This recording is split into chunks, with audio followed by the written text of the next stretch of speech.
안녕하세요. 시사요양맨 허피스트입니다. 오늘은 핀란드에서 찾은 한국의 미래라는 제목으로 여러분께 말씀드리겠습니다. 이 책은 강충영 선생님의 원저인데 제가 핵심적인 부분만 요약해서 앞으로 몇 회에 나누어서 설명을 드리겠습니다. 자, 우선 우리가 교육과 복지, 정치에 대해서 생각해 보겠습니다. 요즘 우리나라의 큰 이슈가 교육계에서 나오고 있습니다. 쌍둥이의 학교에서의 성적 비리 문제, 또 사립유치원의 문제, 그 외에도 산적한 교육 문제가 있습니다. 이러한 교육 문제를 해결을 할 때 어떻게 해야 될까요? 교육의 문제는 교육계 내부에서만 해결되지가 않습니다. 교육의 문제는 복지와 정책과 밀접하게 연관이 돼 있죠. 그래서 교육의 문제를 해결하려면은 정치와 언론을 통해서 또한 복지를 잘 갖추어 놔야 교육도 제대로 되는 것입니다.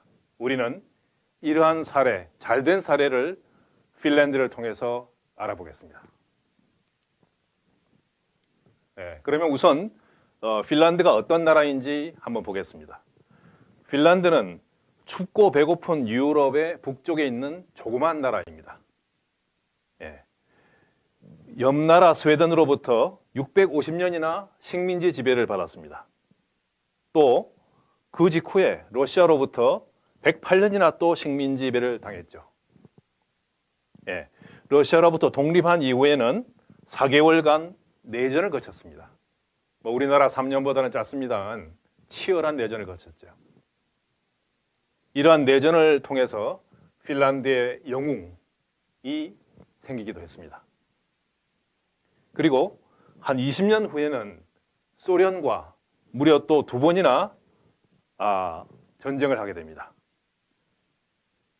첫 번째 전쟁은 독일과 소련이 밀약을 해서 소련이 핀란드를 지배하도록 이렇게 합의한 거에 대해서 저항을 하면서 생겼습니다.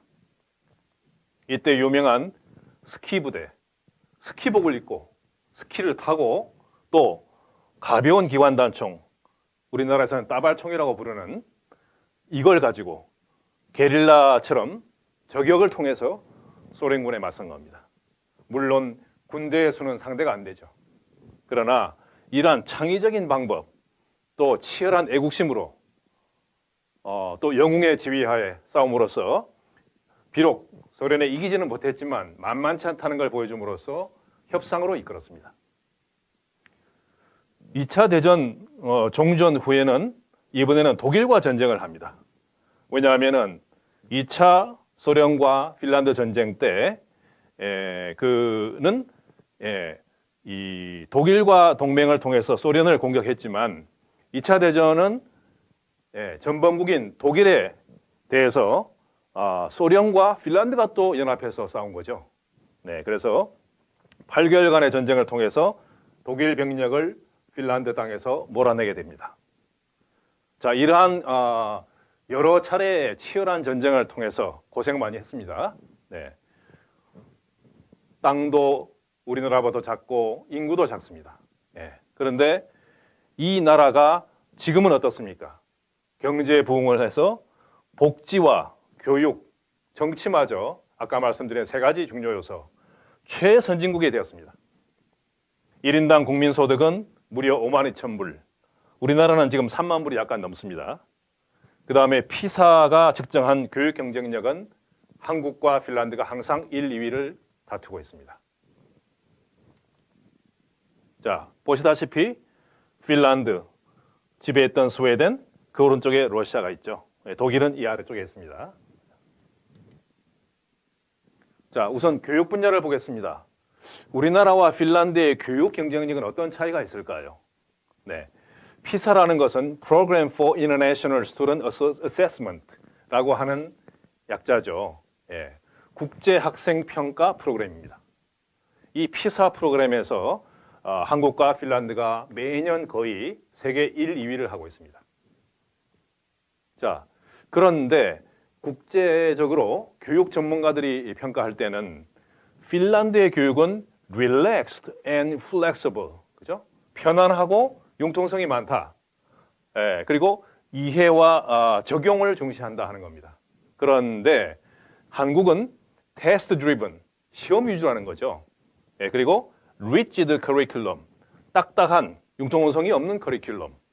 예, 그리고 rote, 구태의연하다, 획일적이다 하는 겁니다. 이런 거를 반복하는 이러한 좀 네거티브한 측면을 지적을 했습니다. 자, 그런데 반면에 양국이 공통점은 뭘까요? 교육에서 교사의 자질이 우수하다는 겁니다. 네, 우리나라도 교사들 상당히 좋은 대우를 해주고 있고 다들 교사가 선망의 직업이죠. 핀란드는 최소한 석사 이상, 그 다음에 상당한 훈련을 거친 훌륭한 자질의 사람들만을 교사로 채용을 하고 또 상당히 우리나라보다 훨씬 좋은 대우를 해줍니다. 그리고 무엇보다 사회적으로 존경을 받죠. 교사가 성적을 조작한다든지 또는 학생을 굿한다든지 모욕한다든지 미투 이런 거는 생각할 수가 없습니다. 핀란드에서는.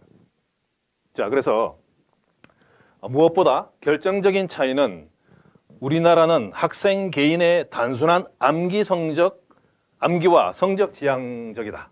그죠? 잘하지 않습니까? 그런데 핀란드는 협업을 통해서 그룹 단위로 디스커션 하면서 창의적인 발상을 연구하고 교육하는 그러한 위주다 하는 것입니다. 여기에서 엄청난 차이가 발생하고 있습니다. 자, 그래서 인구가 550만 밖에 안 되는 작은 나라 핀란드. 예. 우리나라하고 똑같죠? 내수 경제가 한계가 있습니다. 우리나라는 인구가 10배 정도 되지만 그래도 여전히 내수가 한계가 있죠. 그래서 70년대부터 수출 위주로 우리가 경제를 갖고 왔습니다. 또 핀란드도 한국처럼 선진국을 따라하는 추격형 발전을 추구했습니다. 예. 그러나 한국처럼 추격형 모델은 한계가 있죠. 뭡니까? 따라가지만은 추월은 못한다는 거죠. 앞서가지를 못합니다. 따라는 잘 갑니다. 그리고 해외 경기에 영향을 많이 받죠. 네, 뭐 잘 아실 겁니다. 그래서 핀란드가 위기를 겪었는데 80년대까지는 핀란드가 소련의 원자재를 임가공하고 그래서 서유럽에 판매했습니다. 또 서유럽 제품은 소련에 중개 수출해서 많은 이득을 보고 경제가 좋았죠. 예, 그러나 1990년대 소련이 붕괴하고 또 독일이 통일하니까 그리고 또 신자유주의가 몰려오고 부동산 거품도 붕괴했습니다. 이러한 사태로 핀란드는 경제 위기를 맞게 됩니다. 자, 그럼 핀란드는 어떻게 해서 이러한 위기를, 국가적인 위기를 극복하게 됐을까요? 우리는 NIS, 핀란드 국가혁신 시스템, National Innovation System이겠죠? 에 주목하게 됩니다. 이 시스템은 세계 최초로 국가 자체를 혁신한 그러한 시스템입니다. 그리고 이 시스템은, 이 개혁은 교육 분야에서 시작이 됐습니다. 아까 말씀드린 세 가지 분야, 교육, 복지, 정치. 이 중에서 핀란드 사람들은 교육으로부터 개혁을 시작한 것입니다. 그래서 창의력이 뛰어난 인재 육성하는 것이 가장 시급하다. 네, 이걸 최우선 중점을 뒀죠. 그래서 협동과 팀워크를 강화하고 우리나라처럼 뭐 무한 경쟁하면 협동이 될 수가 없겠죠. 팀워크 안 되겠죠. 그래서 협동과 팀워크 또 초중등 학교만 아니라 대학까지 모두 혁신형으로 전환하게 됩니다. 우리나라는 지금 뭐 혁신형 조금 하다가 지금 여러 가지 부작용이 있다고 지금 뭐 다시 또 뭐 없애자 이런 여러 가지 혼란이 있죠. 그러나 핀란드는 대학까지도 전부 혁신형으로 전환했습니다. 그리고 300개 직업유관기관과 전문대를 29개 4년제 폴리테크닉스로 통폐합했습니다. 그리고 산학년 간의 교류를 강화했죠. 우리나라도 산학년 교류 한다고 하지만 제대로 안 되는 경우도 많잖아요. 네. 그래서 특이한 거는 핀란드는요, 폴리테크닉스에 여성들의 참여를 법으로 의무화했습니다. 왜냐고요? 여성들 중에도 훌륭한 인재들이 많잖아요. 그래서 그냥 자연스럽게 자유 경쟁으로 하면은 그러한 인적 자원을 활용하지 못하기 때문에 의무화했습니다. 그래서 쿼터를 준 거죠.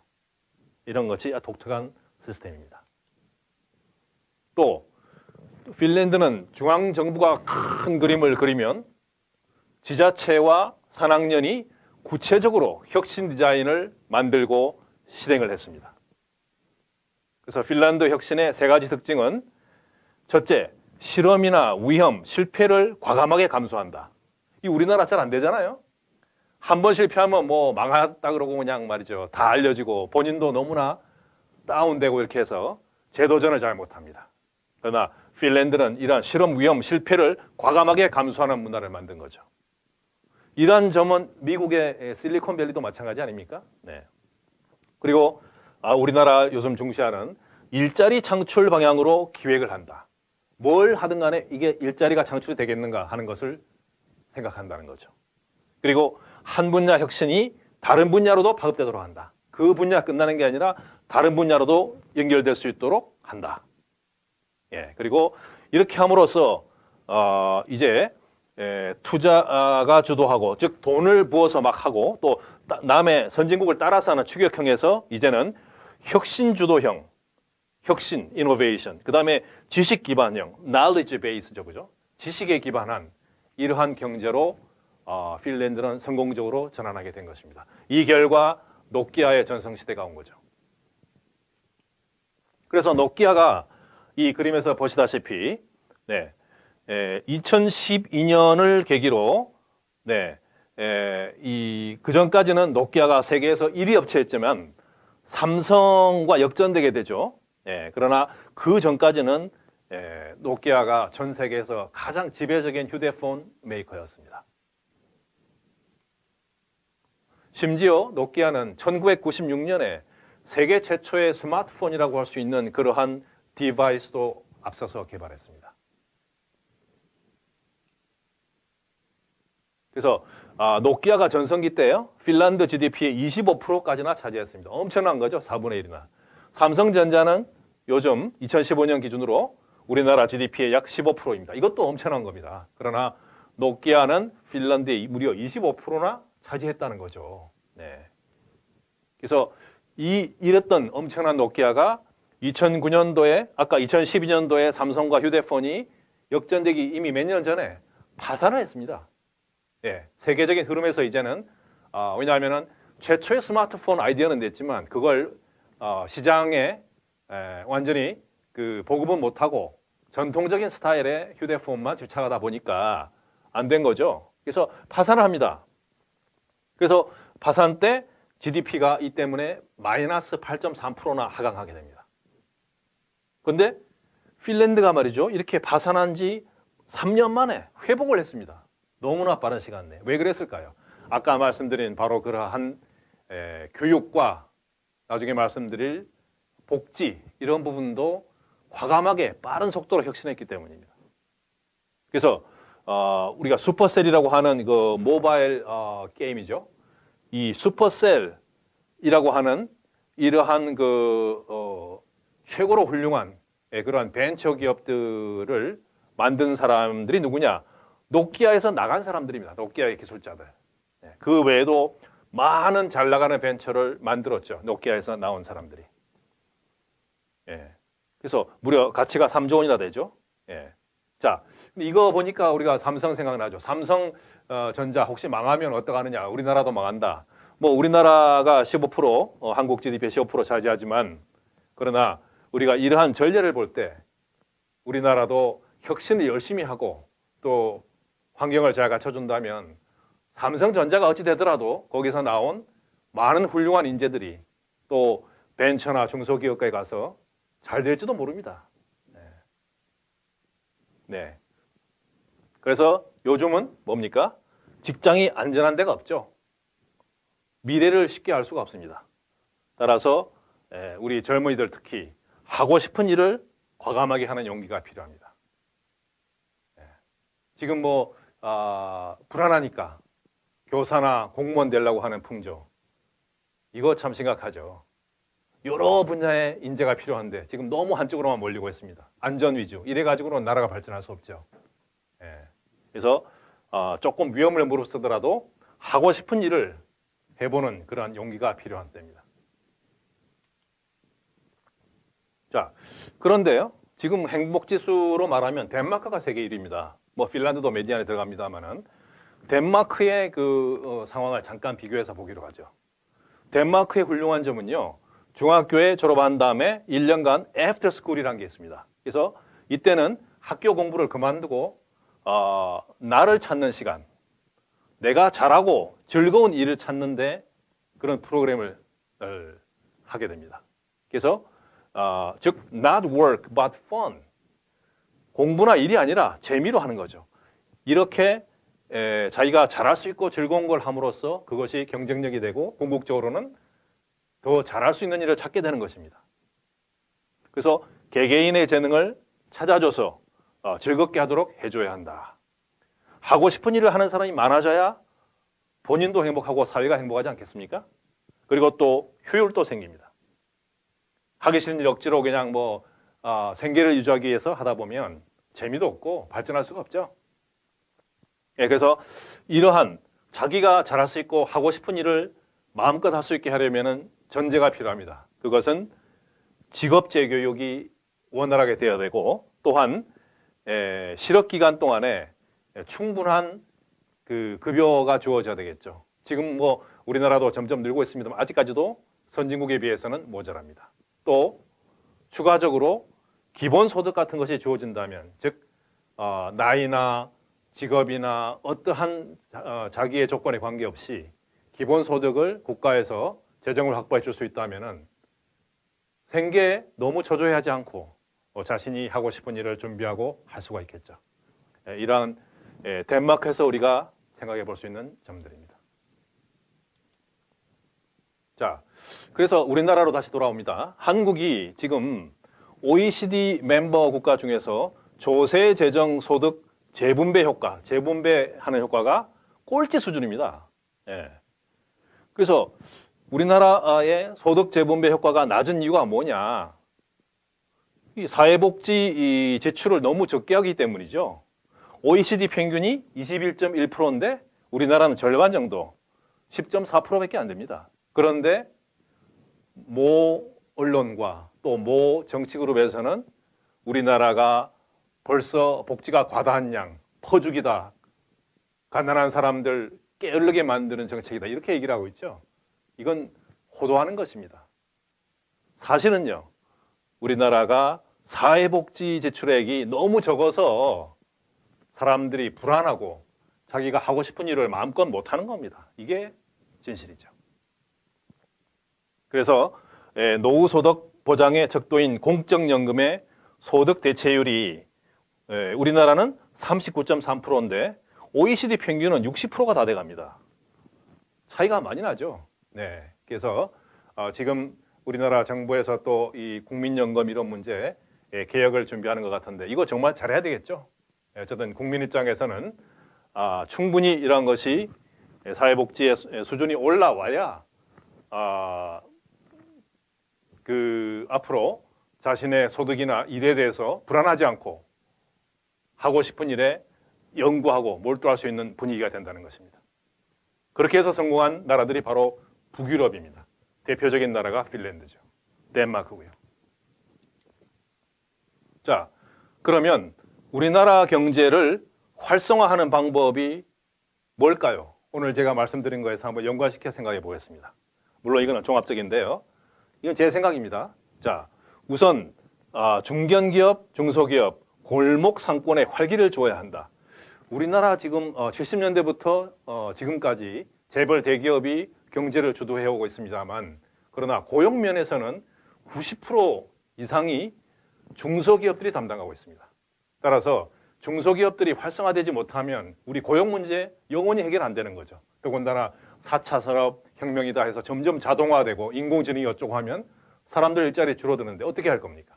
따라서 중견기업, 중기, 중소기업, 골목 상권이 유지되고 오히려 더 활기가 주어져야 한다. 그러기 위해서는 어떻게 하면 되겠습니까? 제 생각할 때는 외국 자본도 잘 유치해서 중견기업, 중소기업이 투자할 수 있도록 국가가 적극적으로 프로그램을 마련해야 됩니다. 예, 또 지역화폐를 이용해서 이 각 우리 지방에서 그 지역화폐는 그 지방의 중소기업과 골목 상권에서만 쓸 수 있도록 하는 거. 지금 최근에 성남시와 경기도는 잘하고 있지 않습니까? 잘 되는 거는 벤치마킹해서 써야 됩니다. 네, 그다음 두 번째 분야 역시 대기업이죠. 대기업은 지금 뭐 굉장히 뭐 비즈니스는 잘하고 있습니다만은 그 부정적인 측면, 네거티브 포인트가 있지 않습니까? 그게 뭡니까? 약탈적인 횡포, 이걸 억제해야 됩니다. 지금 그 여러분 지금 당장 벌어지고 있는 삼성 바이오로직스, 이거 뭐 막 그야말로 우리나라 경제적 피해 모든 걸 종합한 거 아닙니까? 분식 회계, 사기죠. 회계를 사기친 겁니다. 예, 주가 조작, 세금 탈루, 뭐 이거 뭐 그다음에 뭐 정경유착, 이게 결국 뭐 이런 식으로 해가지고는 경제가 제대로 될 수가 없죠. 그래서 또 하청기업 납품원가, 그죠? 이거 계속 올려주기는 그냥 낮추고 있습니다. 그러다 보니 살 수가 없어요, 중소기업들이. 또 프랜차이즈 본사가 수익을 독점하는 문제. 그러지 않아도 너무 많은데, 그죠? 본사가 너무 많이 가져가지 않습니까? 이런 문제 지금 개선 법률이 국회에 상정돼 있는데 통과되지가 않습니다. 네. 중소기업이 기술을 개발해도 대기업과 재벌이 교묘하게 약탈을 합니다. 이런 문제 무지무지하게 많습니다. 이거 개선해야 되겠죠? 또 뇌물 주고 정경, 권경 유착해서 독과점 하는 거, 문어발, 또 탈세, 배임 횡령, 이런 거. 또 일감 몰아주기, 자기들 그룹 해가지고 말이죠. 친인척 에만 비즈니스를 몰아줘서, 이런 것들이 다 시장 경제를 교란하는 행위입니다. 그래서 지금 최근에 다행히 우리 정부가 논의하고 있는 협력 이익 공유제라는 거, 그죠? 그 계열사, 하청 중소기업들이 그 오더를 주는 그 대기업과 잘 협력해서 좋은 성과를 나누면 그 성과 일부분을 중소기업과 공유하자는 거, 이겁니다. 이거 선진국에서는 잘 되고 있는데 우리나라에서는 자율적으로 안 되니까 법으로 만들려고 하는 겁니까? 예, 법으로 만들면 안 된다고 주장하는 사람들이 있지만 그러기 전에 스스로 안 되니까 그런 거 아니에요. 자, 이건 전례가 있습니다. 예, 지금 영국 노동당도 소위 말하면 포용적 소유기금이라고 해서 유사한 걸 지금 준비하고 있죠. 그래서 이것도 잘 되면은 상당히 우리나라 경제에 좋은 효과가 나올 것입니다. 또 마지막으로 남북 경제 교류를 통한 돌파구, 이거 중요합니다. 경제는, 자본주의 경제는 아시다시피 어차피 10년마다 20년마다 계속 그 불황이 반복되지 않습니까? 이거 어떡할 수 없는 겁니다. 그래서 경제 자체만이 아니라 경제 외적인 부분, 외부 경제라고 하죠. 경제 외적인 부분도 우리가 잘 가꾸어서 경제 좋은 효과를 내도록 만들어야 합니다. 우리나라는 현 시점에서 제일 큰 그 요소 중에 하나가 바로 이거죠. 남북 경제 교류입니다. 이렇게 해서 물류와 인적 자원, 지하 자원이 교류한다면 이 효과는 상상을 불허합니다. 예, 지금 뭐 세계에서 굉장히 그 유명하고 영향력이 있는 그런 투자가 짐 로저스입니까? 이분도 그렇게 말하죠. 이 남북 경제 교류가 되면은 한반도는 세계에서 가장 역동적인 경제가 되고 한반도의 경제력은 세계 3, 4위까지도 갈 수 있다. 지금 12위 그렇죠, 그죠? 네. 이게 그냥 헛소리가 아닙니다. 가능한 얘기입니다. 네, 그래서 이러한 거 이렇게 해서 우리가 경제를 활성화하기 위해서 이거는 어떻게 보면 조금 뭐 경제 분야에 관한 것이고 이건 조금 그 남북 간의 문제가 되겠습니다. 그러나 다음 시간부터 제가 또 말씀드릴 부분은 복지와 교육에서 잘하면은 결과적으로 경제에도 좋다는 거. 경제 자체만 가지고 해결하기 어렵습니다. 교육, 복지 이런 분야를 잘 개혁하면은 결과적으로 경제도 잘 된다 하는 그런 얘기를 다음 주에 이어서 계속 해드리겠습니다. 오늘은 여기까지 하겠습니다.